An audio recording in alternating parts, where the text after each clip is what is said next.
হুজুর, আসসালামু আলাইকুম। ওয়ালাইকুম আসসালাম ওয়া রাহমাতুল্লাহ। অনেক মুসল্লিগণের প্রাণের দাবি, কোরআন হাদিস মোতাবেক উত্তর দিলে খুশি হব। আরে এদের প্রিন্ট করে নিয়ে আসছে, প্রোগ্রাম করে প্রশ্ন করছে। এটা প্রশ্ন নাম্বার 1, প্রজেক্টরের মাধ্যমে বক্তাগণের চেহারা দেখে মহিলাদের ওয়াজ শোনা জায়েজ আছে কিনা? উত্তর দিয়ে দিব, মিডিয়ার লোকেরা সারা পৃথিবীতে কিলাকিলি লাগাই দিব। আচ্ছা, আপনারা ফতোয়া দেন তো দেখি, প্রজেক্টরের মাধ্যমে যে বোনেরা আজকে ওয়াজ শুনলেন, জায়েজ এটার পক্ষে কে কে দেখি? হাত নামা। জায়েজ নাই এ পক্ষে কে কে দেখি? হাত নামা। একবারও যারা হাত তুলেন না, এবার তারা হাত তুলেন। আপনারা কোন দল? না সুবিধা? আলহামদুলিল্লাহ, আজকে দেড় দুয়ারে অনেক মুফতিদের সাথে পরিচিত হলাম। মুফতিরা ফতোয়া দিয়েছে, প্রত্যেক ফতোয়া দিয়েছে জায়েজ, বাকি অর্ধেক ফতোয়া দিয়েছে জায়েজ নেই। আচ্ছা শোনেন তাহলে উত্তরটা। প্রজেক্টরের মাধ্যমে বক্তাগণের চেহারা দেখে আলোচনা জায়েজ। আলোচনা শোনা জায়েজ ইন জেনারেল। প্রশ্ন বুঝে নেন, ভেঙে চুরি বুঝিয়ে দিচ্ছি যাতে প্যাচ না লাগে। ইন জেনারেলি প্রজেক্টরের মাধ্যমে, ইউটিউবের মাধ্যমে বক্তাকে দেখে দেখে ভিডিওতে আলোচনা শোনা জায়েজ আছে। কারণ রাসূলুল্লাহ সাল্লাল্লাহু আলাইহি সাল্লামের সময় মসজিদে নারীরা আসতো, পুরুষ রাসূল সাল্লাল্লাহু আলাইহি সাল্লামকে প্রশ্ন করত, বাজারে নারীরা ব্যবসা বাণিজ্য করত, একে অপরের সাথে কথাবার্তা হতো, এটা জায়েজ। একটা পুরুষ যদি একটা যায়, ওখানে নারী ব্যবসায়ী তার সাথে কথা বলতে পারবে, কিনতে পারবে। একটা টেইলার্স এর দোকানে যদি কোনো নারী যায় কাপড় কেনার জন্য, সেখানে পুরুষ ব্যবসায়ী তাকাতে পারবে, কথা বলতে পারবে, যদি হেজাব করে থাকে, শুধু ফেসটা খোলা, ফেসটাও ঢেকে রাখলে আরো ভালো। তার মানে পাবলিক প্লেসে নারী পুরুষের জরুরি প্রয়োজনীয় কথাবার্তা, এটা জায়েজ আছে, এটা জায়েজ।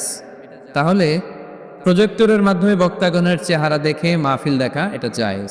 সমস্যা হচ্ছে, কোন নারী যদি কোনো বক্তার চেহারা দেখে অন্য কিছু ফিল করে, সে যদি তার প্রতি আসক্ত হয়, শুধু ওই মহিলার জন্য না জায়েজ। ভিডিও দেখতে পারবে না, ওই মহিলা অডিও শুনবে, ওই বক্তার অডিও আলোচনা শুনবে। বক্তার দিকে তাকিয়ে তাকিয়ে বক্তার কথা শুনতে শুনতে যদি বক্তার প্রেমে পড়ে, ঝামেলা আছে না নাই? ঝামেলা আছে। এটা যেন না হয়।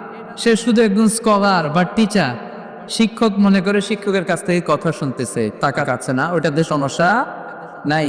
কিন্তু বিশেষভাবে এই বক্তার প্রতি যদি সে আকর্ষিত হয়, অ্যাট্রাক্টেড হয়, দুর্বলতা অনুভব করে, তাহলে ওই বক্তার ভিডিও দেখা জায়েজ নাই, অডিও দেখা জায়েজ আছে। কথা কি বুঝতে পেরেছেন? 2 নম্বর প্রশ্ন, নামাজ রোজা হজ যাকাতের মতো পর্দা কিনা? বিস্তারিত বলার অনুরোধ রইল। জি, পর্দা করাও ফরজ। পর্দা করা ফরজ। আমি বোনদেরকে বলি, বোনেরা আপনারা অনেক দামি জিনিস কেউ খোলা রাখে না। রাখে? আমার যদি 50,000 টাকার একটা বান্ডিল থাকে, আমি কি এদিকে অর্ধেক এদিকে অর্ধেক বাইর করে রাখবো? আমি একবারে ভিতরের পকেটে রাখবো। আমার যদি হীরা জহরতের কিছু জুয়েলারি বা অর্নামেন্টস থাকে, আমি কি এটা হাতে নিয়ে ঘুরবো? না, একেবারে ঘরের ভিতরে সিন্ধুকের ভিতরে তালা মেরে রাখি। তার মানে যেটার দাম বেশি, মর্যাদার প্যাকেটও, নারীদের মর্যাদা বেশি না কম?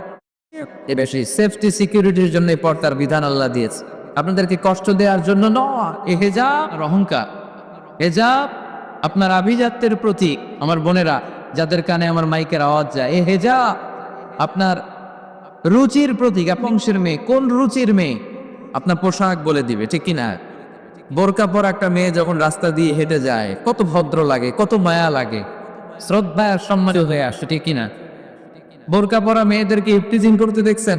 যাদের ওড়নাটাই গলার মধ্যে ঝুলিয়ে রাখে, বুকটা দেখিয়ে রাখে, টাইট ফিটিং জামা দিয়ে ঘুরে বেড়ায়, এরাই সাধারণত পুরুষদের দ্বারা আকৃষ্ট হয়, ইফটিজিং এর শিকার হয়, লাঞ্ছনার শিকার হয়। এখন ঠিক কিনা?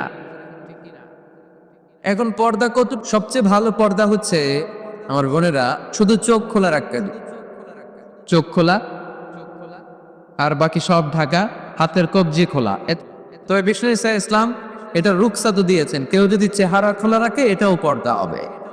শুধু চেহারাটা খোলা আর হাতের এতটুকু খোলা, কবজি পর্যন্ত, বাকিটা থেকে রাখ, এটাকে বলে রুকসাত।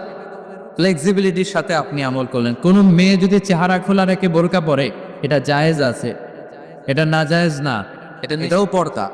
আর যদি চেহারা ঢেকে শুধু চোখ খোলা রাখে, এটা সবচেয়ে ভালো পর্দা, এটার বলে আজিমা, এটার উপরে পর্দা হতে পারে না। সাজেস্ট করি শুধু চোখটা খোলা রাখেন, কারণ চেহারা হচ্ছে সৌন্দর্যের রাজধানী। চেহারায় যদি দেখে পেলে তো সব দেখা হয়ে গেল, ঠিক কি না? তবে কোন বোন যদি হাদিসের উপর আমল করে, যে হাদিস বলেছে চেহারা খোলা রেখে বোরকা পরা যায় আর হাতের কবজি, তাকে আপনি জোরাজুরি করতে পারবেন না, ওইটাও পর্দার অন্তর্ভুক্ত। বুঝতে পেরেছেন? আল্লাহ তাআলা আমাদের সকল বোঝা বা আমল করার তৌফিক দান করুক। আমরা বলি আমিন। এটা কি